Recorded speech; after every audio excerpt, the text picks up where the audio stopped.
All right, everyone. Steve Metrics here of Db8 Sports. Waiting on your boy DJ Triggs to join us here shortly. And today we're going into a little bit of NBA, a little bit of NFL, and had some things occur over the past weekend with the NFL Combine, and definitely some really interesting NBA things going on as of late.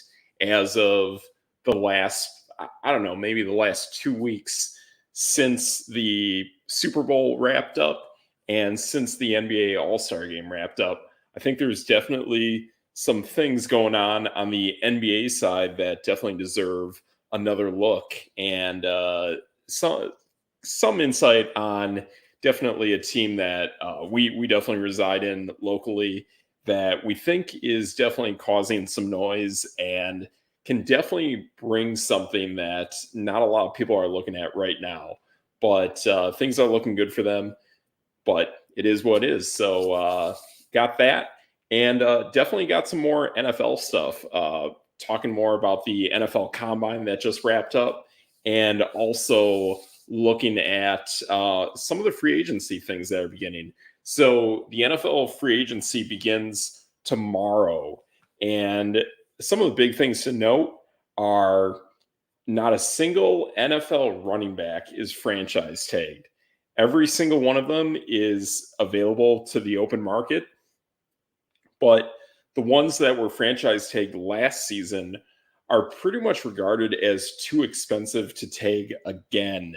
So your guys like Saquon Barkley and Derrick Henry, they are available out on the open market to pretty much the highest bidder. So in a way, this actually does help out the market, and it helps it out in either way. Helps it out either in the way of teams franchise tagging players for a second straight time, or does it actually help them now that they are just free agents and available to sign with any team? So really cool stuff going on there. But the other thing that is definitely going on is some of the quarterbacks, and how is that movement going to transpire with the NFL? So I guess one of the big things going on is obviously yesterday Russell Wilson was released by the Denver Broncos, and with him being released, now he is available to go to any team of his choosing on the open market. But on top of that, he will be able to sign with any team for just over $1 million. So for a quarterback that is at least of his caliber, that is a tremendous value that any team can get. So with a guy like him, there's pretty much about a handful of teams that will have some degree of interest in him. $1 million for a top 10 quarterback is an absolute steal. And despite the things that have gone with him off the field, I think him at $1 million is an absolute steal for any team that can get him. This is a guy that had as many touchdowns as Lamar Jackson, and pretty much the course of the season played at about the caliber of Patrick Mahomes. So we saw what Mahomes did. It was a good productive season, but it's not that flash and dash, just Mamba mentality that we used to see out of him that he had with Josh Allen. So it shows that guys like Lamar Jackson, Russell Wilson, and Patrick Mahomes all had fairly similar seasons last year. So there's definitely a market for Russell Wilson out there. Just where is it going to end up? So once your boy DJ Triggs is here, we'll definitely dig in deep into that and talk about that some more.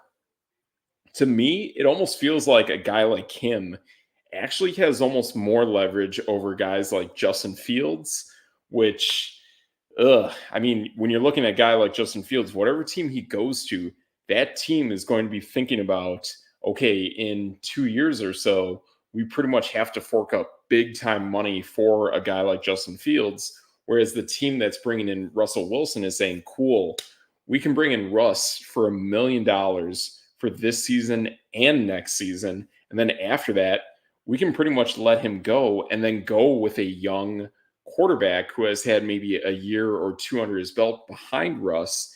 And now we have a good 3 years or so to actually take a real hard look at this player, and do we want to give him big time quarterback money?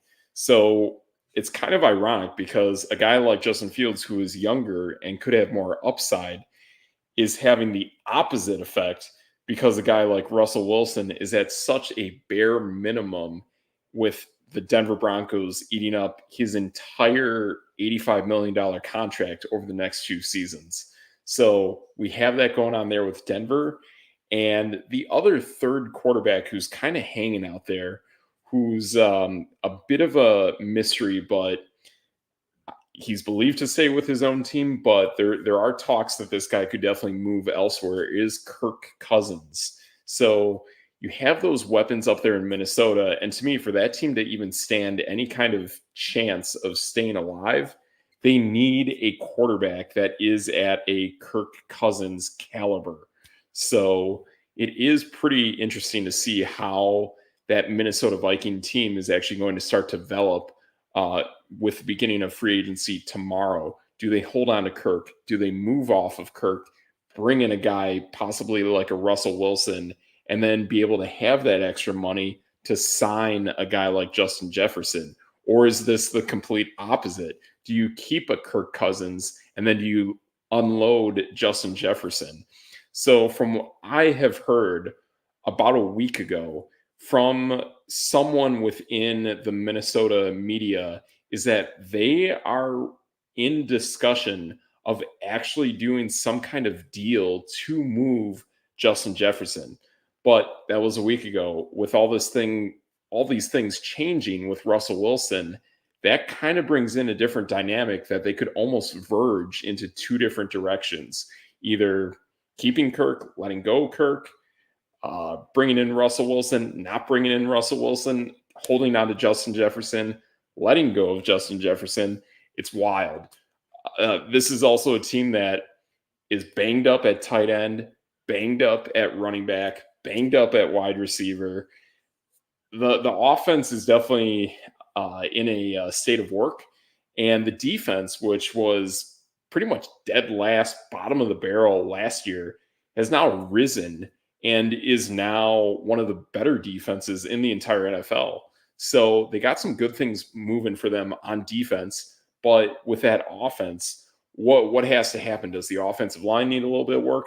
But definitely all those pieces on offense have at least one guy that is not looking so hot. So the only way of keeping that continuity and moving forward is, in my eyes, a guy like Kirk Cousins. You got to keep a guy like that who can keep that synergy. They know the caliber of play that he brings up there in Minnesota. He knows the guys. Obviously knows the offense better than any other quarterback in the NFL. So he is definitely a major source of in my eyes, of stability with that franchise. So I think Kirk Cousins stays in Minnesota. I think that's the way it's going to go. Man, it's tough because to me, I would probably this is interesting. To be honest, I think I might move off of both. We saw Kirk Cousins tear his Achilles. We saw Justin Jefferson pull his hamstring. So this is a very interesting kind of offense that's going on there. You have two damaged parts, and what part would you actually want to keep or unload both? I say unload both. So in a way, you would almost want to bring in Russell Wilson, unload Justin Jefferson. That gives you more money to spend. It's pretty insane.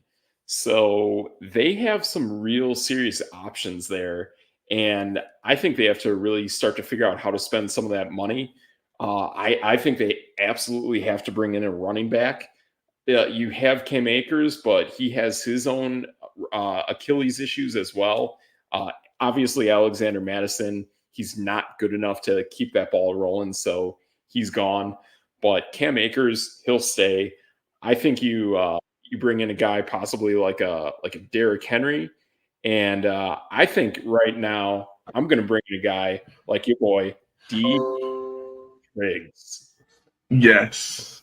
Hello, sir. What's happening? Life is finding a way, but Derrick Henry sounds more exciting than life. He does. He's definitely exciting. I've heard a little bit of news today that a cool destination for a guy like Derrick Henry could be a team that is a lot of flash and dash and needs a little bit of blue blood, old school power football. The Miami Dolphins. Oh, Yeah, okay. and I That's th- different. yeah, and I think the thing that makes sense about this, and I did a little digging into this yesterday with the 2-year deal that just occurred with Mike Evans, is that there's only, I want to say, 5 states in the United States that have NFL teams that have no state income tax. Oh, Ironically, Derrick Henry resides in one of those states, in Tennessee. If he goes to Miami, he maintains that no income tax by going to the state of Florida. right. I think that's a big pull. The other states that I want, yeah, the other 3 states that have no income tax for the NFL, those are Texas, Nevada, and Washington. So I don't know if Derrick Henry could end up in Dallas. I mean, that's possible. We know Houston needs a running back. Uh, Seattle, they always got some weird running back stuff going on. So who knows what's going on up there? But I could see Derrick Henry saying, I like living in Tennessee. Florida's not that far away, and possibly playing for a team like the Miami Dolphins. That that could really work.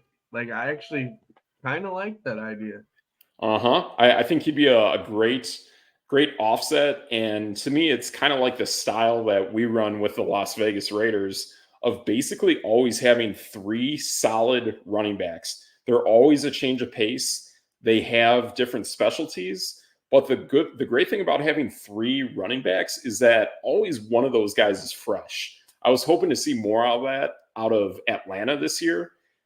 It just didn't really pan out. There wasn't enough Cordero Patterson. There wasn't enough Bijan Robinson. I don't know what kind of offense Arthur Smith was really trying to run, but I think in Miami that would be really, really cool with Devon A-Chain, Raheem Mostert, and then bring in the big bruiser Derrick Henry when you have any X and short down. That'd be absolutely insane. Yeah, that's one of those things where like if they can afford them, why not? I mean, Right, Miami's throwing money at just about everybody. I mean, right. there's a couple teams that could probably use him. Okay, Um, I mean, you got to look at a team like maybe Detroit. Um, sure. they could probably use another big time back. I know they gave David Montgomery a good penny, but Yep. um, I'm missing the Uh-oh, you're Jameer muted. Gibbs. Oh, there you go. Yeah, So Jameer like Gibbs. Gibbs and Henry could be a 1-2 punch that could like destroy somebody. Um, Absolutely. Plus that offensive line's fantastic. right. And they're not going to stack the box against him like they do with Tennessee because they can actually throw the ball and Amon-Ra St. Brown on the outside like could work. That's a thing that I just realized too, if that happens, that you just pointed out, is if a guy like Derrick Henry is there, doesn't that just make Amon-Ra St. Brown skyrocket in the overall rankings of wide receiver? I mean, he's already like, He is. he's He is. arguably top 20, top 10 maybe. It matters on where you rank him. Boy, I Um, put Amon-Ra, like when we were doing some of the ranks and looking at him getting snubbed from the Pro Bowl, Amon-Ra was like top 5 in like touchdowns, yeah, yardage. It's wild, man. That guy is like everywhere on the field. And for me, when I'm thinking of some of these top kind of slot guys out there, he's definitely the guy I have. Honestly, I think the best overall receiver in the NFL right now. And to be honest, I mean, last season he had a great year, but he really didn't have too much going on outside of him. And he was pretty much the entire focal point of an offense, I think, is CeeDee Lamb. I think the way that guy runs routes, the way he plays the middle of the field, and the way, well, just the fact that things outside of CeeDee Lamb really weren't that great. I think CeeDee Lamb is just absolutely insane all of a sudden. I'm not gonna get. I'm not gonna get into this debate. No I mean, way. I don't like Dallas, but I'm just saying, watching CeeDee Lamb play, man, he is super impressive. I've just been more impressed with him over this past season. I saw him a little bit at Oklahoma, but 2 years ago, I didn't watch too much of him, and I thought he was a little raw coming into the league.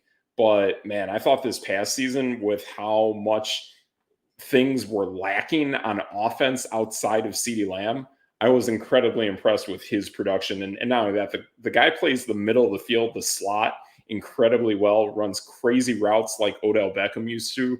I give a lot of props to that guy, despite me not really liking the Dallas Cowboys. I'm just impressed with his overall play. I mean, I don't even know what to say about that one. But Derrick Henry, though, Yeah. Yeah. there's some places that guy. There's some places he could go. I mean, think about, Right. besides Detroit, what about, the Green Bay Packers? That's an option. Exactly. I think Green Bay has to go all in on a running back somehow, some way. If it's the draft, I honestly, I would actually do it in round one. I know that's Yeah. kind of but I'm telling you, like, Green Bay is in the position where, like, everything on offense is pretty much ready to go, except for another number two at the running back position. And I mean, like I say, I come from a team that runs like 3 running backs every game. So I think if you guys really dominate with one, have that second guy ready, get a guy like Derrick Henry. And we know Green Bay was trying to acquire Jonathan Taylor last season. So you have to get something that is at least somewhat close to the caliber of Jonathan Taylor. Like, I've heard some big rumors going around for Saquon Barkley with the Green Bay Packers. I But haven't Derrick heard that. Henry could definitely hit too. And I went in just about every other week talking about how bad AJ Dillon was. He stinks. Yeah, horrible. No one outside of us thinks that he's that bad, and I don't get it. I don't either. Like, I just had stinks, this talk man. with someone like an hour ago. Yeah. My assistant coach was like, "Oh no, he's actually a pretty good back." I'm like, "No, no." He cannot average 3 yards a carry to save himself. Yeah, he was top like 20 in carries, and he was like 50th in yards. Like, Yep. that doesn't add up at all. Nope. But like, if you put a guy like Derrick Henry or even a Saquon or someone like that behind Aaron Jones or next to Aaron Jones or splitting carry, the Packers don't run Aaron Jones into the ground. Like, they just don't do that. Yeah. And now you got a guy that's not just going to run 2 yards and fall over or run 2 yards and hit a lineman, or like, Henry and Saquon can both go outside. They can go inside, and you're not going to want to hit Henry in the cold. Like, that's a brick wall. Exactly. And I think that would actually be something that would be kind of cool, that would actually bring back some home field advantage for Green Bay, where lately, I mean, shoot, we can go all the way back to the end of Favre in Green Bay. That was pretty much the beginning of home field advantage ending for the Green Bay Packers. And I think nowadays, we saw it with the Green Bay Packers that won the Super Bowl in 2010.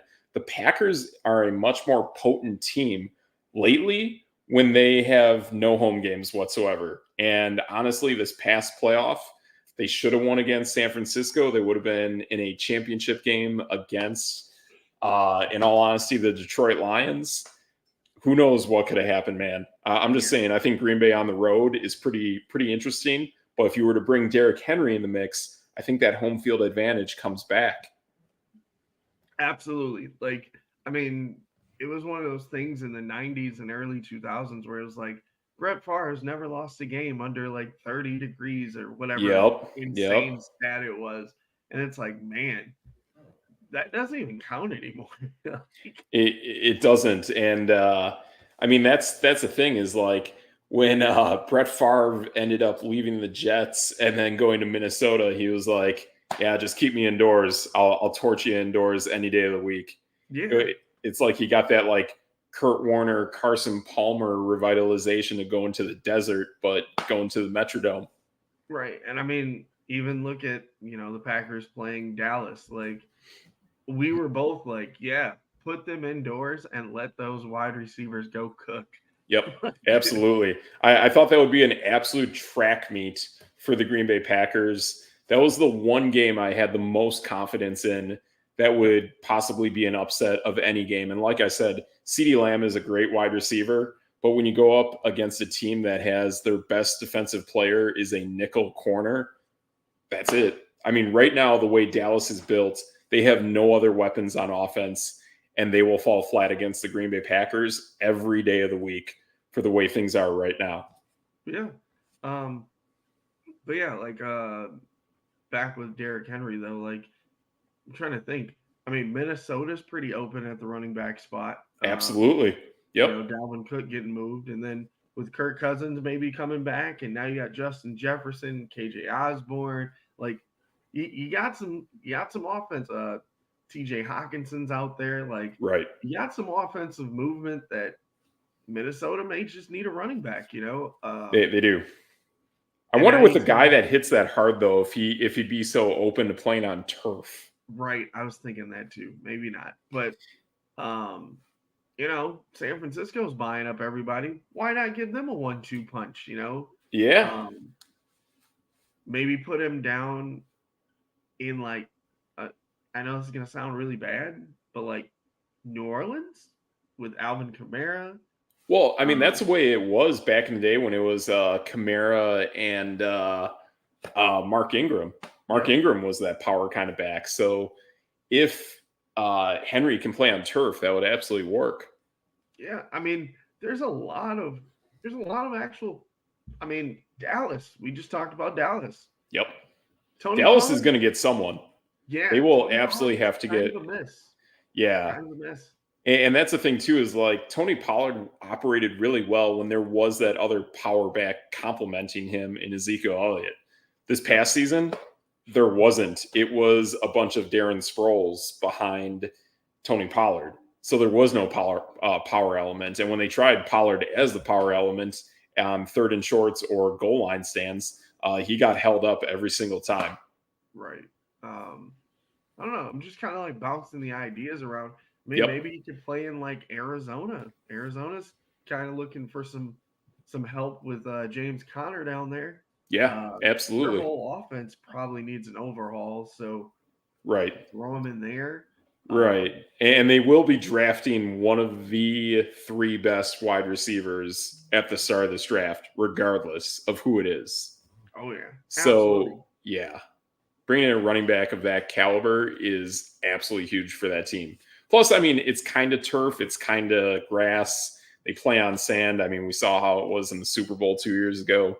But I think that would actually be a good spot for Derrick Henry as well. Okay, we're talking about cold weather teams. Okay. I mean, Chicago doesn't have a running back. Yes. And I have had a friend at work say multiple times that he thinks Saquon Barkley will end up in Chicago. Because I love Roshan Johnson, but for some reason Yeah, they just never gave him the ball. they I, never I don't. did. Yeah. And for a guy that played pretty much as well as Bijan Robinson did, I don't understand the apprehensiveness to actually not give him the ball. Yeah, very weird. Then like AFC wise, you could kind of just send him anywhere. I mean, what if he's ring chasing? He could be the number two or the complimentary back to in Kansas City. I have always thought Kansas City actually for the last few years, for at least possibly the last 2 years, I've been thinking if you put Derrick Henry in Kansas City, that would just be insane. Man, could you imagine trying to like tackle him in an open field? Because you're not going to stack the box against Patrick Mahomes and anybody. Yeah. the middle of the field is so wide open because you got to guard Kelsey down the. Oh my Yeah. gosh, that It's was like add an extra 2 feet to Isaiah Pacheco. yeah, right. Oh my, like, could you imagine trying to hit Isaiah Pacheco one down, the next down it's Derrick Henry, the next down it's Jarrett McKinnon? Like, you're just like, I don't want to tackle any of these people. Oh yeah, no, I think that's a really cool idea. I would actually really like to see that. Big news today, actually, with the Chiefs. They actually just signed Ladarius Sneed to their franchise tag, so he is locked up. He will be getting a $16 million guaranteed paycheck. That is pretty much 4 times what he has been making on a year-to-year basis. So good job to Ladarius Sneed. I'm pretty happy for him. That's cool. Yeah, that is pretty cool. Man, wow. Oh, here's another one. Sure. What about the Buffalo Bills? James Cook, Derrick Henry? Yes. That's the thing I originally always thought of was if Derrick Henry went to the Chiefs or if Derrick Henry went to the Bills, those high octane quarterbacks could just cook and just do anything at that point. Because then you're terrified of the run and you're terrified of the pass. Now, I mean, you were talking about money, and there's a team that you know pretty well that may be looking for a complimentary back or a number one back. But I mean, they kind of don't want to pay their own running back. But I mean, what about the Raiders? Yeah, we will be keeping. It's not official, but we will be holding on to Josh Jacobs. I know Yeah, Antonio Pierce. That's like his second favorite player. yeah. I mean, I just want them to pay the guy, you I know. know?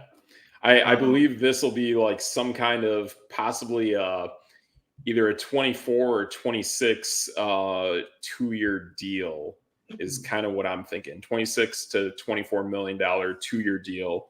And I think that's the style. I have actually heard Derrick Henry with the Raiders. So that is definitely something that is being talked about. I don't know how these dominoes are going to fall for which one of them signs first. To me, I'm actually kind of thinking it's Saquon Barkley. I think Barkley's got to go somewhere first. yeah, and that's another guy I actually heard today on the Four Letter Network Okay. that like they were really pushing him to Green Bay, and it blew my mind. Jeez, I I've was I've like, never heard Green Bay. yeah, let's see if I can find the article. Wow. Like, I was like, there's no way that someone actually wants a running back to go to Green Bay. Like, what is Yeah. happening here?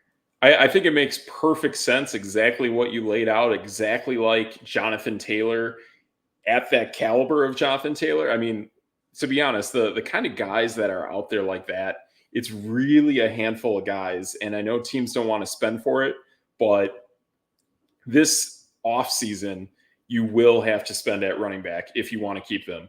Christian McCaffrey already makes the most money at running back. Alvin Kamara is up there as well. But the rest of the guys out there who are just as good as them are Jonathan Taylor, Josh Jacobs, Saquon Barkley.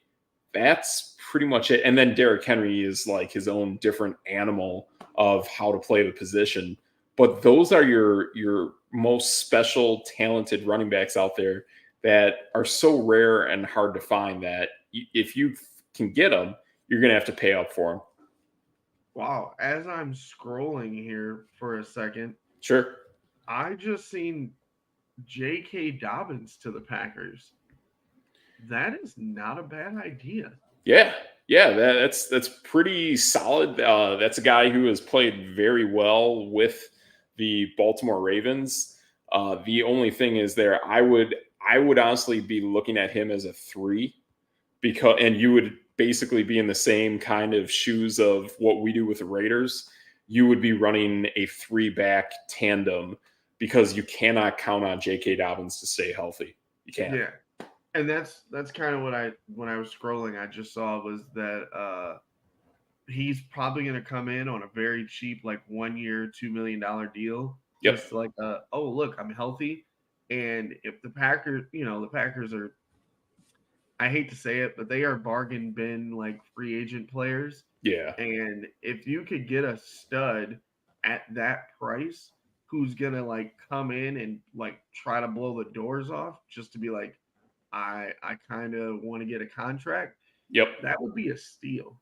Yeah, I think to me that kind of reminds me of a player over the last 3 seasons that's kind of been bouncing around since Miami. And to me, that's Kenyon Drake, who Yeah. also played for the Ravens, played for the Raiders, played for the And Cardinals. the Packers last year for like A 2 days. day? Oh, Yeah. wow. Hey, there you go. So Kenyon Drake making a guest appearance for both our teams. How about that? I think he was So, on the practice squad for like half the year. yeah. I mean, He he. and James Robinson. Oh, and James Robinson? Yep. Nice. And Yeah, neither of them worked out. that's a bummer. I mean, they're both cool guys. I like them, but yeah, just kind of a bummer. But man, Kenyon Drake, cool guy. I know. I want to say he was almost like a Walter Payton Man of the Year nominee. I want to say when he was a Raider. But yeah, he does some good stuff. Happy for him, but yeah, it's just not working out. I think he's got too much tread on the tires at this point. Let's see. He was on the practice squad for 1 month. Okay. Uh, he was on 4 different teams last year: Wow. Indianapolis, Baltimore, Cleveland, and Green Bay. Interesting. I think I only noticed the Green Bay transaction. I did not notice him on any other team. He caught 2 passes for Baltimore, and that was it. Yeah. Yeah. I mean, good guy. A lot of stops along the way, but it is what it is, and that happens with all players, all running backs. So it is what it is. But Oh, yeah, so what I was going to say was that I was scrolling through. sure. Uh, Bleacher Report has it. Will the Packers sign a big name running back? And the picture for the video is Saquon Barkley. That's interesting. That is really interesting. I think he would be a awesome fit. I'll say this though. I mean, just like J.K. Dobbins, I would. I mean, if they sign both Dobbins and Saquon with Aaron Jones, that's a real powerhouse right there. Man, That's you ride that as hard as you can. if you could get Saquon for maybe like, because I believe Aaron Jones is going to take a pay cut. Um, that's just kind of all the scuttlebutt right now. All right. Because I think his like cap hit is like $12 million. So if you Yeah. could get Saquon for maybe like 7 or 8, and Dobbins for like 2, and you're spending 20-ish million on 3 running backs, that's not the worst in the world. True, but do you think Saquon's going to take less than what he was taking before, which was like 11? If I tell Saquon, hey, you have a shot to win, maybe. Right. Yeah. I mean, just everything they've been doing forever in New York has been just awful for him. And remember, they were kind of running him into the ground Oh and yeah. not winning. Yeah, So if exactly. my push as the GM, if I was Brian Gutekunst for the Packers, is I would say, hey, we've got Aaron Jones here. Aaron Jones runs like 10 to 15 carries. Yep. AJ Dillon last year was getting about 10 plus carries. Like, we can give you that amount. You're going to be on a winner, and you can be fresh. Yeah. Yeah, you might not get the numbers that you're used to, but you're going to be fresh, and you can go pound the crap out of people. Exactly. And at any given moment, things could change for any of those three guys. And then you fall back to a two-man system and you're going to have to run a lot more. Yeah. So the possibility is there for any of those three guys. I think that's a hit. I think that works for all three of them. And that would actually be a really, really smart way to go if they can make it work. Yeah, for sure. Who else you got? What else? What other running backs or signings, quarterbacks? What do you got? Yeah, so a guy who I think has some more possibility to possibly show up on the Raiders. Yet I have heard from a certain commentator on Fox, and he's spot on with this because all of our teams in the AFC West, we have seen this quarterback twice a year, a total of 4 times at least over the last 2 seasons, is Russell Wilson. Oh boy, I He knew you were gonna has, say it. yeah, I think it is very possible that he could be a Las Vegas Raider.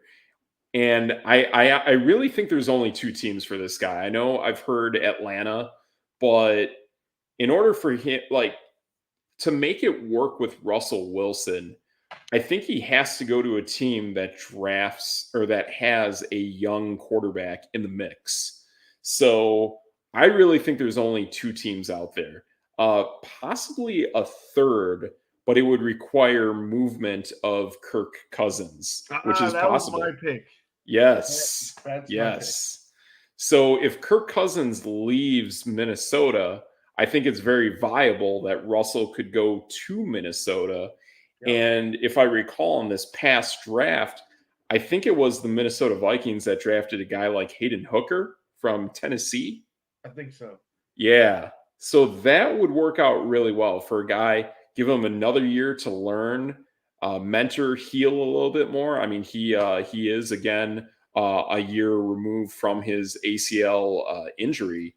So I think that would actually work out really well as well. But regardless of what team it is, and ironically, it's like the opposite of Justin Fields, where whatever team he goes to, that would allow you to give maybe 2 years of Russell Wilson experience and then unload Russell Wilson because he would be too expensive at that point because now you're going to have to give him 30 to 40 million and then go with a rookie quarterback.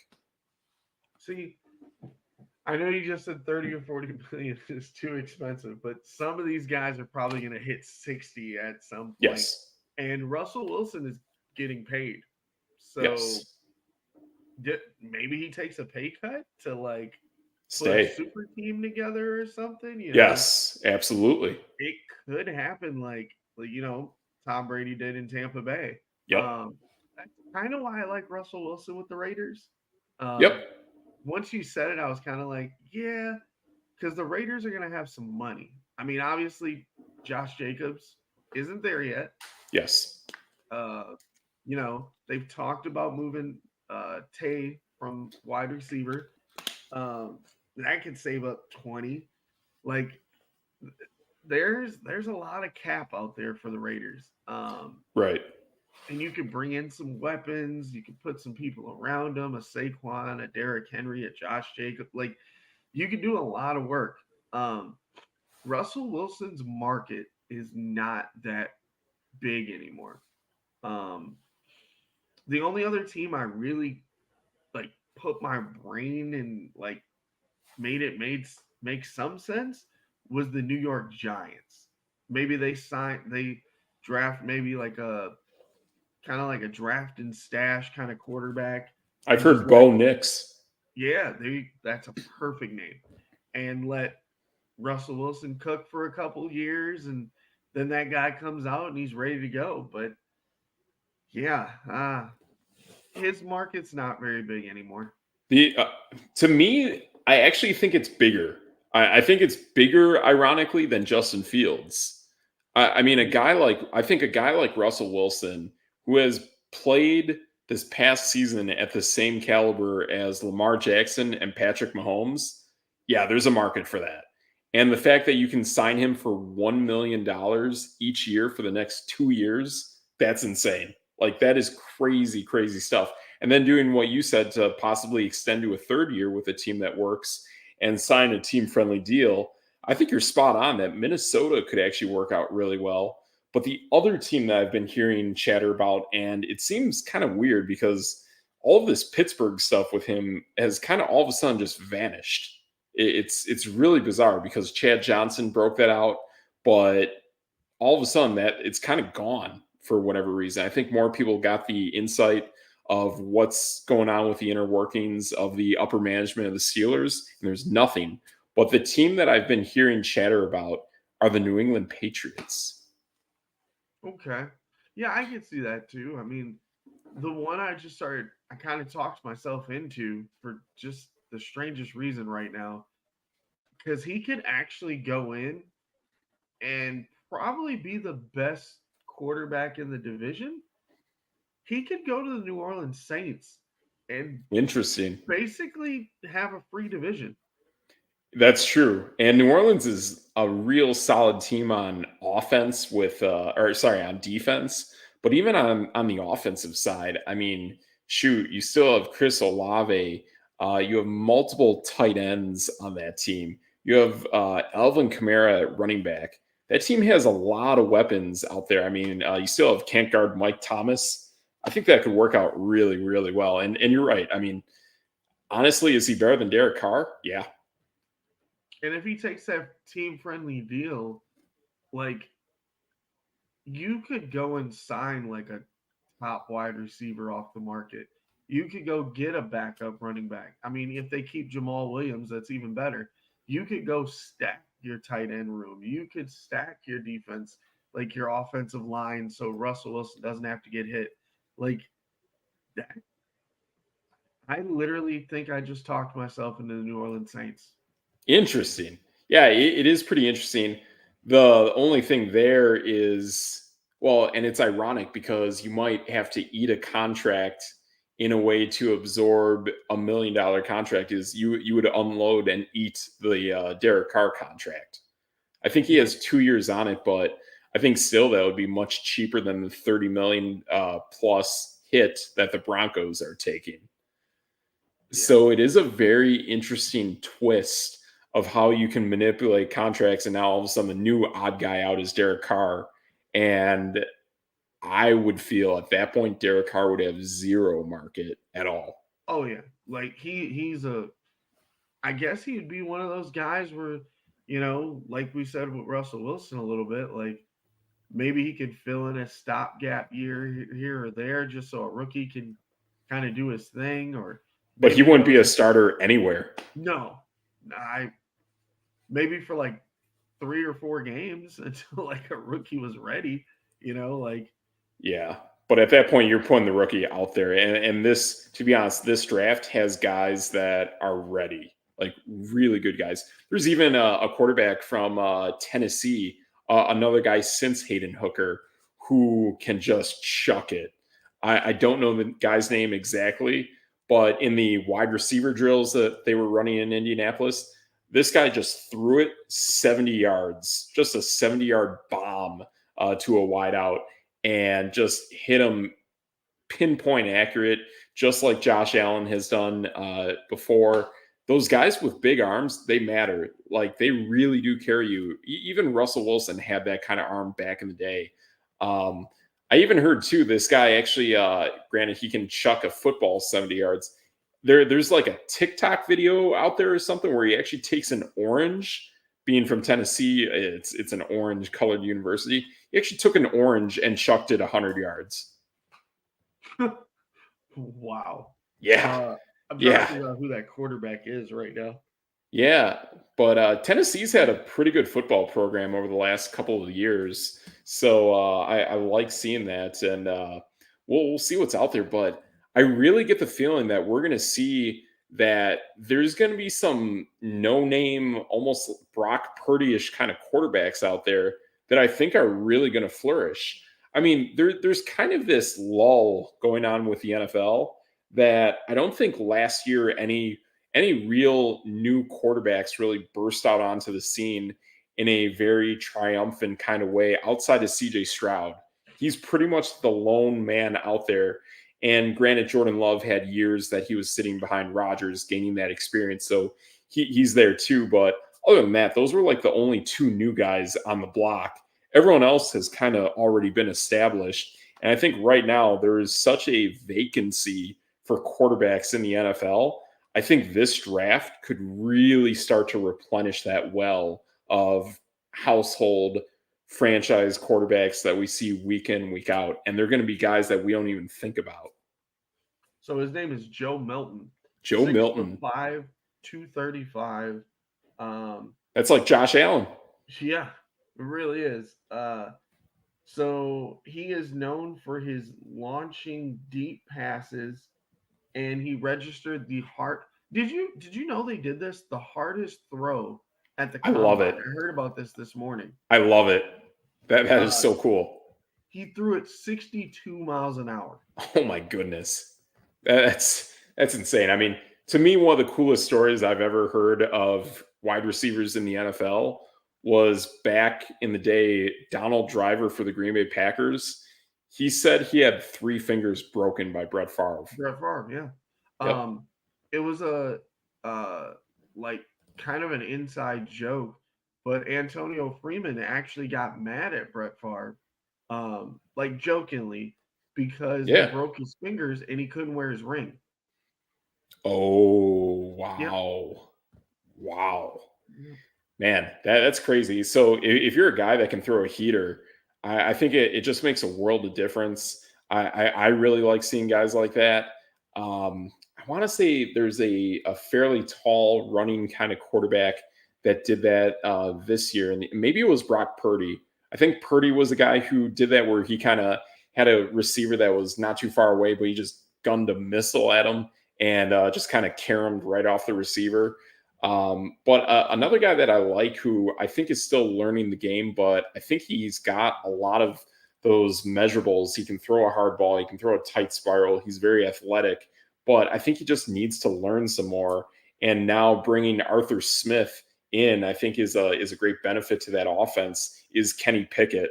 I I would not unload that guy. I honestly, if you got any qualms about him, just let him finish the contract and then release him.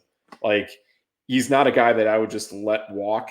Just let him finish that contract and see what happens. But the last time Arthur Smith was an offensive coordinator, he made Ryan Tannehill like a world beater of a quarterback. So Passable. yeah.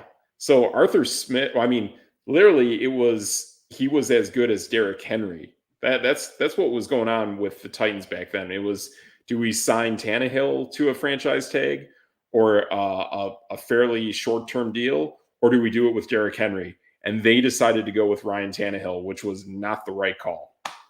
No. Uh, Tannehill's another one of those guys that doesn't have a job. So Yeah, yeah. He definitely should not have a job at this point. I mean, he's a great guy. I think he's a great mentor, maybe a backup kind of guy, a veteran. I still think it's probably wise for him to stay in Tennessee to mentor Will Levis. Oh, here's a deal I got for you. It's not a game changer, world breaking deal whatsoever, but it does involve quarterbacks, and it involves a quarterback from my team. And I think it would be very cool if we were to draft a mobile quarterback, possibly a Jaden Daniels kind of guy.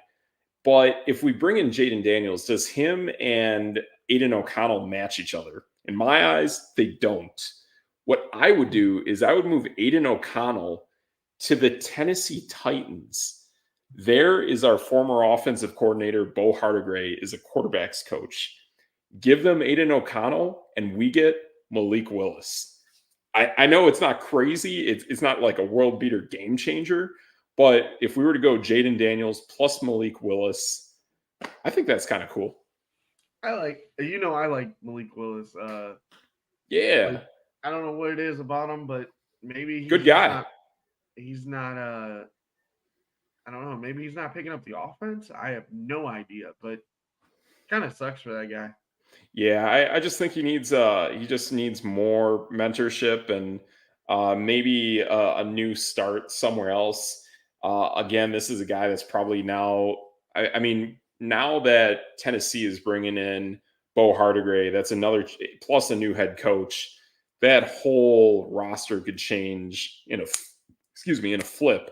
So I think it's pretty smart to unload some of those guys that are not really going to see the light of day. And I think Right. Malik Willis would definitely be one of them. Yeah, that makes sense. Yeah. I don't really know where that guy can go though. Like, is he That's the only good? move I got. Eh, is he bad? I It's don't got really to be, know. yeah. It's got to be like a team that has kind of like a run and gun kind of Brett Favre kind of style of football. Kind of in a way like maybe he goes to whatever team Justin Fields could end up on. It's kind of the mindset of what I'm thinking is possible for a guy like a Malik Willis, who doesn't have too much of a market out there, but I do think a move with him is going to happen. Right. I mean, that's all you can hope for when you're in a situation like that where the best player on the offense is probably gone, the quarterback's gone. They traded away the wide receiver a couple years ago. Like, Yeah. what was that team thinking? Yeah, they did some really awful moves, and I know AJ Brown got really upset at either the coaching or the upper management there, and it was really a disaster. But it was like, man, this AJ Brown guy is insane. I just think he needed another year of just putting tread on the tires, and he'd explode. And yeah, he did that with Philly. Right. Basically, like, I mean, he was a bona fide number one, putting up better numbers than Devontae Smith, so Totally, totally. yeah, what can you expect? Exactly. But speaking of a team making some noise without its star player, and we'll kind of switch the gears here for a little bit. Uh, the team that you're repping right there, Triggs, the Milwaukee Bucks have been on an absolute heater, and I think they are poised to do a lot of damage. And honestly, I know everyone in the nation wants to say that the Boston Celtics are the best team in the East. I don't think so, man. I think the fact that Milwaukee's really starting to figure it out now that they're not having to play every single game out west on the road and actually had some time to digest a new coaching scheme. And they're doing this without their third best player, I think changes things. Here's a fun thing. They kept 4 of the 6 wins that they've had in a row now Yeah. under 100 points. That is old school Milwaukee Bucks basketball. And in a way, too, that's what the Boston Celtics used to do, too, and they can't do that. They score 100. They've scored at least 110 points in every game. Money. Yep. Yep. And like I know I went on my Giannis rant for MVP last week. He And should it's be. like Dame just put up 40 on the Clippers, who everyone has as their like new darling because of the Yeah. way they were running through the West. They're, And they're, so I can get his exact stat here. apparently, everyone thinks the Clippers are going to lose to the Denver Nuggets in the Western Conference Finals, and I think that's a load of garbage. Yeah, I'm kind of over Denver. I think the LA Clippers are literally the former Brooklyn Nets, and they kind of got some of those players as well. Yeah. Dame put up 41. He shot 4 for 9 from the 3-point line. Okay. And 13 of 13 from the free throw line. Yeah. Giannis didn't play in this game. Nothing. Like there's no Giannis in this game whatsoever. Yep. And guess who got 34 minutes and started? The new acquisition of Pat Bev. Nice. Yeah, and he can play some serious like D Wade kind of style of mind game defense. And it shows, man. Like it really, really shows. And when he starts talking against those Clippers, plus that's his former team, it shows, man. It shows up really, really well. Yeah. Like I just look at the team now, right? You have Beasley, who's kind of a dog. Yes. Great 3-point shooter. Bobby Portis is getting in anybody's face. Yeah. Pat Bev and Jay Crowder are dogs. Now they got attitude. Yeah. Dame's got that cold-blooded mentality. Right. And they just picked up Danilo Gallinari. Like, ooh, finally. They've been trying for that guy for like 2 years. Yeah. And like he basically got I can't remember what team he was on, but he basically got just traded for nothing over to Detroit. He played like a couple games there. They bought him out, and then I was like, "Oh, the Bucks are getting Danilo." What wasn't he on? Yeah, wasn't he on Atlanta? Then went to like Miami and then Detroit, and now we finally get him. Let's check. I'll look it up as fast as I can. Because I thought he like vetoed a trade to come to Milwaukee. Like he was trying to get some kind of money kind of deal. Milwaukee wanted him, and then he was the guy who basically said, "No, it's over." Oh no, that was Bogdanovich. Oh, it's Bogdanovich. Okay, my bad. My bad. That was the young Bogdanovich. The older Gotcha. one just got traded to New York. So But everyone loves uh, that guy. he was in Atlanta last year and he tore his ACL or Oh, injured his ACL. And wow. then this year, he was with Washington for 26 games. He Okay. got moved to Detroit for 6 games. Sure. And now he's with Milwaukee for 6 games. Okay. Hmm. Yeah, I think just bringing him in is pretty awesome. Just more on offense, a little bit of defense, pretty much an all around player. So bringing in a guy like that is a pretty good gig.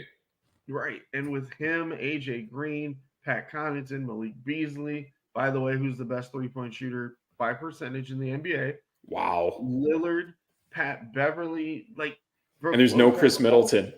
literally all of these guys shoot threes. Jeez, So like that's Giannis, loaded. as I said last week, Giannis is shooting 62% from the field. Like, Jeez. how do you stop this team? Yeah, that's a team that's loaded. They're playing that really cool style of defense. I'm very happy about this team, and I've been telling people I've run into at work that haven't been kind of keeping up to tabs with the Bucks, and I've been telling them that this Milwaukee team, this is like the team that Budenholzer had that went to the championship finals and won. They were holding teams under 100 points and playing really good ball and pretty much all around ball. And they got the guys, man. They really got the guys. So Yeah. it's cool. Here's a fun little thing to just break down. They kept the Clippers to 51 points in the second half, Jeez. and we Yeah. scored 65. Wow. That can do it, man. That just takes care of a game. Yeah. Fourth quarter, we outscored them by 15 points. And like I said, the Clippers are one of the best teams in the Western Conference. Yep. Uh, they're a top 4 seed. Yep. And, you know, guess what? The Bucks 6-game win streak, and they're back in the number 2 slot. And it also carries two of those top four teams from the West. Yeah. Because I watched it firsthand. The game against Minnesota is a very tight game, and that is a very good Minnesota team, a team that has size. The Clippers don't really have size. They have a lot of really good shooters, a lot of good ball movement, but Minnesota actually has size. And watching that game, it was like, oh man, these guys are huge. They're kind of like the Milwaukee Bucks in a lot of style of how they play. And I really wasn't sure if we could get that win. And Milwaukee just persevered. Giannis was just clutch from the free throw line. His free throw shooting now is really, really good. It's kind of, I don't know. It kind of reminds me of a guy, Anthony Davis. It's kind of reminding me of like an Anthony Davis kind of style where like you put Davis at the line, the guy is just money. Like that's what Giannis needs to be. And now we're seeing that. That's what makes him unstoppable. That's what makes him MVP. Right. And like I actually just got into like a little, debate about Brooke Lopez with my assistant coach. And I literally started going through centers. He's like, oh, Brooke Lopez is only getting like 5 rebounds a game. I'm like, yeah, but Giannis is like the number 2 rebounder in the league. Why would Yeah, Brooke Lopez need rebounds if Giannis is getting them all? exactly. And I'm like, Brooke Lopez is shooting 35, 36% from the 3-point line. That's what he should do. Why would he be in the paint Yeah. trying to get rebounds? Yep. Um, he's like number 2 or 3 in blocks in the NBA. And Yeah. I'm like, what else do you expect from him? He's giving you like 10 to 12 points a game, getting you blocks, like 3 blocks a game. I'm like, the guy is doing his job. And they're like, oh, he should be doing more. And I'm like, are you crazy? Like, Dame and Giannis combined for like 60 points between the two of them. Yeah. I mean, are you upset that you have a hybrid player that's between Ben Wallace and Peja Stojakovic? There's nothing wrong with that. Yeah. Hey, that's a good way to put it. And Like, that's I started perfect. going through centers and I'm like, He's a top 10, top 15 scorer in the NBA. Plus, he does all the other things. And I started listing centers, and I'm like, who would you want more? And they're like, oh, he's like 20th if you list centers. I started going through every center, and I was like, arguably, there's like 7 that I would go, okay, I'm taking that guy over Brook Lopez. Sure. There's nobody else.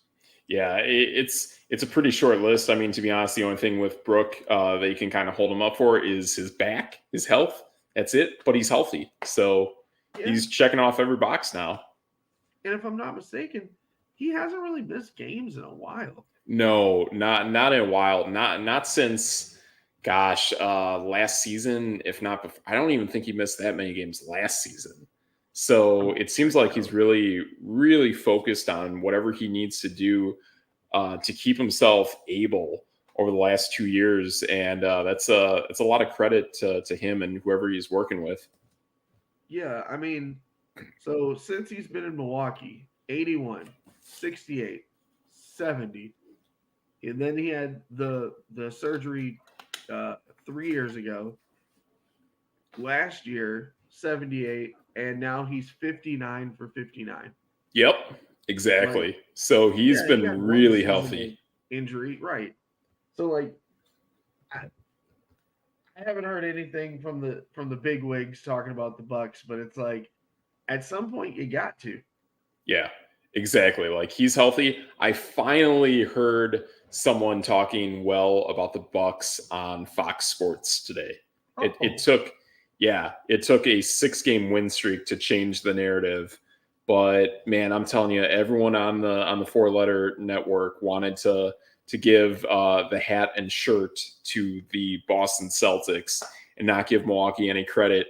And yes, Boston's really good, but I can tell you, I've watched both. Boston does not have the depth that Milwaukee has. They just don't. no. And they don't have really that coaching that Milwaukee has. I mean, it's a young guy, it's a great guy that Boston has. But to be honest, I still think they would be more formidable coaching if Brad Stevens were the one calling things on the sideline. I mean, granted, obviously, if Ume Udoka were there, that's a game changer. But with what it is now, I think their current head coach is probably the 3rd best of the last 3 coaches they've had. Like, I mean, the Bucks just beat the Clippers by 7. They ran a 9-man rotation, and Giannis didn't play. That honestly, when you beat a NBA team or a college team by 7 or more, that's basically a blowout. That is, yeah. I've read an article on that too. Yeah, Interesting. And it's like Pat Bev started. Like, wow, he's a backup player. I mean, he's a good guy, but he's a backup player. And like, I always think about matchups, right? And there's not a team where I go, okay, that could be scary. Because someone brought up Boston today, and I'm like, okay, Brook Lopez and Kristaps Porzingis are kind of the same guy. Yes. They get you a bunch of blocks. They can shoot the 3. They can go in the. They're big guys, right? Yep. Do I take Giannis over Tatum? Yes. Yeah. Oh yeah. Oh yeah. Every day. Okay, so now we go Brown. Well, I can throw Patrick Beverly, Jay Crowder at him. Yep. Okay. Offensively, do I That's take it. Beasley over White? Derek White? Yes. They're kind of the same guy. Yeah, I mean they're the same guy. And then you have, the better Dame defender Lillard? in Drew Holiday and the better offensive player with Dame Lillard. So they kind of even each other out. But now I have Bobby Portis coming off the bench. Mm-hmm. I have Patrick Beverly coming off the bench. I have Danilo Gallinari coming off the bench. Oh, geez. Now, one guy that's really getting a lot of run lately is AJ Green. That dude's a green light. Everywhere he goes, he's just lighting it up. Nice. And I was so excited when I seen him in the G League, and I'm like, man, that dude can shoot. It looks weird, but he can shoot. Okay. He played 22 minutes yesterday. Yeah. When you talk about the Bucks like that, to me, it reminds me of, and I know some people are kind of chattering about them that they'll be good in the playoffs, but Honestly, I don't believe it. I got to see it to believe it. Plus, some of these players don't even exist on this team anymore. It reminds me of how people talk about the Miami Heat and how deep they are. Or even recently, like when the Atlanta Hawks have been good. They've been fairly deep in that roster as well. But neither of those teams have that depth anymore. Milwaukee has that depth. Oh, and by the way, a 20-point scorer hasn't even played in weeks. Oh yeah, Chris Middleton. Right? That's it's scary. right. It's funny to just go, oh yeah, Chris Middleton is on this team. Yeah, he is. He is a basketball player. He actually is a professional athlete that hasn't even shown up yet. No, and to be honest, this is gonna sound crazy. I'm not a big Middleton fan, but why not run him off the bench with Bobby Portis? Oh man, that's money, man. And it actually makes a ton of sense because then again, it's like the hockey line changes or the Rick Pitino line changes that I love. Bring in a fresh big guy and a fresh shooter, dude, along with whoever else. You can bring in Pat Bev, Middleton, and Bobby Portis off the bench to spell Lopez, Jay Crowder, and Beasley. Money. Yeah. That's money, man. Yeah. It just feels like now that guys are starting to understand like where they match up on this team and now how Doc Rivers is really implementing his core theories of how to operate a defense. I think this team's really starting to gel. The other thing too is I've seen that Dame Lillard's overall production, his shooting, is basically better now under Doc Rivers than it ever has been under Adrian Griffin. But hey, that also goes with that All-Star break. Like, true, it does. He literally won the 3-point contest and torched the All-Star game. Yes, he did. It was one of those things where it's like, oh man, can he hold that till the games start? And he did. Yeah. I just kind of feel like too before, I mean, I saw parts of the All-Star break and that stuff going on. It just felt like the few days before when I saw them lose to Memphis, it just felt like that team was just spent. I mean, just a long, long road trip, changing of the guards with the coaching, and just seeing those guys just really just putting everything out there, but not really having the energy to do it. And then having a nice chunk of time to not play basketball, really step back, enjoy things at the All-Star break, and really start to digest what Doc Rivers wants to bring to that team. I think that is the perfect storm of what needed to change for the Milwaukee Bucks. Like a lot of talking heads got upset with Doc when he was like, "Oh, some of these guys are in Cancun or whatever." And yeah, he's right. He was right. Like, yeah. And if I told you we played against the Clippers, and this is the last part I'll put in, and sure, I don't know if I'm gonna wrap up or whatever, but yeah, I got you. The Clippers had Zubac, Paul George, James Harden, Kawhi Leonard all playing. The Bucks were missing Chris Middleton and Giannis, and we beat them by 7. That's a blowout, man. That's no debate. And like I said, we literally were missing all of our guys. They had all their guys. Dame puts up 41, and we beat them by 7. Yeah, that's literally an absolute blowout. So, no offense to Drew Holiday, but he wasn't going to put up 40 and beat the Clippers by himself. No, not at all. And yeah, I mean, we love Drew Holiday, but oh yeah, the thing is, there's just something different about Dame Lillard, and when you watch the Bucks now, there's just like this attitude, this swagger, this like we just don't care who you are. We're angry for whatever reason, and we're going to do our thing. And that's the thing that I love about this team. I've always loved that about teams. My Raiders have that in the NFL side. We've seen it forever with the Baltimore Ravens. That's the cool kind of swagger that I love to see in any professional team in any sport. And I think right now the Milwaukee Bucks absolutely have that. And that's exactly what you need to win against Boston, who just crumbles from the inside out because they have this Jaylen Brown, Jason Tatum tension. They always will have that for as long as they have those guys. Neither of them really knows which one is the best player on that team. And then they start to bicker a little bit at each other. And you can just feel that when we get in their heads, they're going to crumble. They just have been a team that has been mentally weak when they need to not be that when it matters most. And I heard when they were playing that series against Golden State, and I think they were up 3-1 on the Warriors, if I'm right.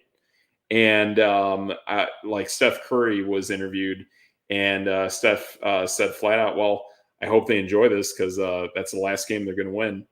And he was right. That was it. They never won a single game after that. And like that's the thing about this Bucks team is, so I've got to hear Pat Bev on his podcast a little bit. Like he's talking a lot more about Nice. what happens behind the scenes.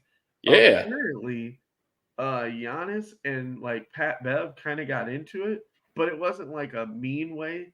It was more like they were starting to play one-on-ones at practice, which is normal. Yeah. But instead of trying to score, they were getting points for stopping people on defense.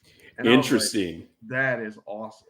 There actually is a really cool play. I want to say against Chicago that is kind of around between half court and the top of the wing of the perimeter against the Chicago Bulls, where Giannis just gets in the head of this guy and just steals the ball from him mid dribble and then takes it down court and just slams it down. It was really, really cool. And I think he's gotten some of that from Pat Beverly, just like you said. True. Like the nasty on this team right now is so awesome. Like, Yeah. I think that's what they needed. I mean, Yes. I know people, they make fun of Pat Bev or whatever, but it's kind of like I was saying a couple of weeks ago that they just needed a dog player. Yep. And then when Pat Bev comes in, and now Jay Crowder's lit up. Oh, yeah. Malik Beasley's lit up. Bobby Portis is lit up. And you're like, oh, man. Like that, though, I don't want to fight these four dudes. Yeah. Like, I don't even know if it's basketball anymore. And these are all guys who I've seen them at their best when they've been upset about something, whether it's Bobby Portis getting released from the Chicago Bulls and going into Chicago and just lighting them up. I think that's what it takes, or just Dame Lillard's swagger, or to be honest, just watching Jay Crowder play. I mean, the guy's been basically a weapon in every city that he's played. And even when he was a Marquette Golden Eagle, I thought him and Jimmy Butler just had this cool swagger about them that was awesome. And the Milwaukee Bucks now have that. I mean, they have it from so many multiple guys that now it's just becoming part of that Bucks culture, and kind of how people talk about the Miami Heat culture. I think the Bucks have it. I think the Bucks have a better culture now than both the Miami Heat and the Boston Celtics. Right. And that's the fun part about this team. I agree. Like the swag is definitely different. Like Giannis has like goofy guy swag. Like, that's why we like Giannis out here. Right. But Dame is like, he's so cool about it. Yeah. Like, he hits the shot, everybody points at their wrist. Yes. Pat Dame Bev, time. when he was with Minnesota, they won like a play-in game. He jumps up on a table as if like they won the NBA title. It was cool. I saw that game. That game was nuts. Bobby Portis, crazy eyes. Like everybody loves Bobby. Yeah. Like they can't for Bobby. He had 28 and 16 last night. Like you have these guys where you're like, oh, okay, like I could get behind. And even using Doc Rivers. Like Doc Rivers is a cool coach. His name is Doc. Come on. That is pretty dope. That is dope. Yeah. I mean, I think that's a cool thing too, is like the two big teams in Milwaukee now have coaches that have serious swagger, both in Doc Rivers and in Shaka Smart with Marquette. That's cool, man. Like that makes Milwaukee like a cool kind of place. With my Raiders as well, we have Antonio Pierce. That's a cool swagger. That's a cool coach that players gravitate towards and want to go to and want to play for. Now you see that with the Milwaukee Bucks. And I mean, if we look earlier in the season too, like what was a team that kind of had Milwaukee's number, that kind of had a pissed off attitude against the Milwaukee Bucks and won multiple games against the Bucks early in the season, was the Indiana Pacers. I don't think right now there's even a chance Indiana can even hold a finger up against Milwaukee now with the way they're built. Nice. Yeah. I agree. Like Indiana might not even be in the playoffs, but No, yeah. And early in the season, we were like, man, that's like them and the Celtics. Like those are the teams that are going to give Milwaukee fits, and the Pacers are like gone now. I think you were spot on about Pascal Siakam going there. Pretty much derailed them. yeah. They've lost 2 in a row recently, and I mean they're the 8th seed, but I guess I don't see Atlanta catching them without Trey Young, and I Right. don't see the Bulls doing anything. Yeah. I mean, But they've if been you, better recently, but yeah, but honestly, in today's NBA, and I got to give Adam Silver credit for this. I love this like end of the season, king of the hill, get into the tournament playoff format. I love it.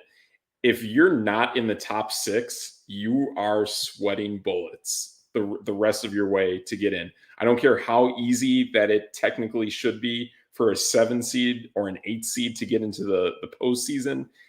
You're still on pins and needles. And I think it was last year we saw the New Orleans Pelicans almost run their way into the postseason and almost gave the Phoenix Suns a little bit of scare there. So any of these teams, if they're in the 7, 8, 9, or 10 spot, it's instant insanity. I mean, no matter how good or bad you think you are, those teams that are behind you can come right up on you. I mean, all you have to do is win one game and you keep moving on. yeah. I mean, spots 4 through 8 are only separated by 2.5 games. Exactly. Yep. Yep. So it gets to be really tough. And I mean, I was starting to get a little concerned with Milwaukee because we were starting to get into that span back when we were trailing the Cleveland Cavaliers. But since the All-Star break, it's flipped. And Yeah, now we are riding pretty hot. And teams but like Cleveland and below, like they're thinking about it.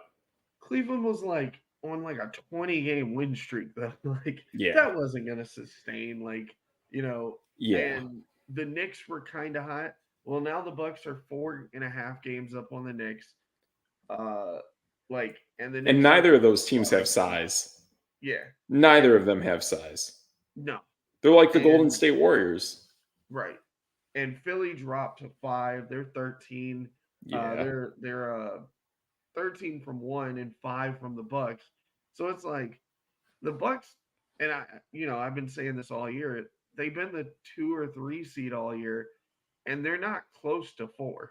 No, no, no, no. They are absolutely 2 to 3. But Yeah, I think that's kind of interesting because even if they were 4, that would mean immediately after round 1 they would go toe to toe with Boston, and I don't think Boston wants to see Milwaukee that early. no, no. Yeah, The Do you know the craziness? I know we're going a little long, but yeah, do yeah. you know how like insane ESPN would feel if Boston got put out in the second round? They would probably just shut down. Oh yeah. I mean, it's like Fox with the NFL right now. And granted, we know the NFL kills it, but right now the NFL, or I mean, Fox is kind of sweating a little bit with how the NFC is built. I mean, we're talking like basically the high point of the NFC is like dominated by somewhat of the NFC North by like one division. Like if you don't have the NFC North, you might not have an entire conference. That's kind of what's going on with ESPN and the Eastern Conference, whereas TNT dominates the West. TNT does not have to worry about games come the postseason, but ESPN, Eastern Conference is a little scary. And man, you're right. They lose Boston round 2. They're like, oh, we're done. Like it better be Milwaukee at that point. Yeah.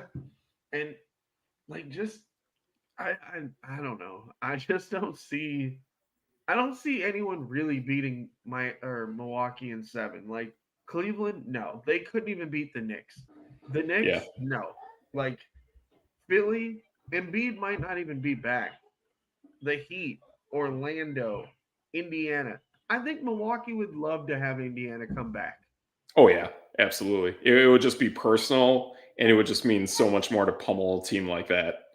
Right. Um, the only team that I think can absolutely give Milwaukee trouble is a team not in their conference, but I think it's a team that will do it to everyone because of just natural home field advantage that only exists for two teams in the NBA, and ironically, they're both out west, and that would be the Utah Jazz, but obviously they're not that team, and the Denver Nuggets. I just think Denver. I think Milwaukee could pull it off, but Denver is that elevation is scary, man. That is totally different when it comes to playing a 7 game series. True story. I But almost got a Milwaukee can get a cameo game. from the 3-year-old. He like just ran down the stairs and just came over. And I'm like, what Yeah, is happening? there you go. There you go, man. Well, good stuff, man. I think that's pretty good for a show today. We got some NFL, we got some NBA, we got some free agency all together. So I think we're looking pretty good. So yeah, for myself, Steve Metrics, your boy, DJ Triggs. and together we are No Debate Sports.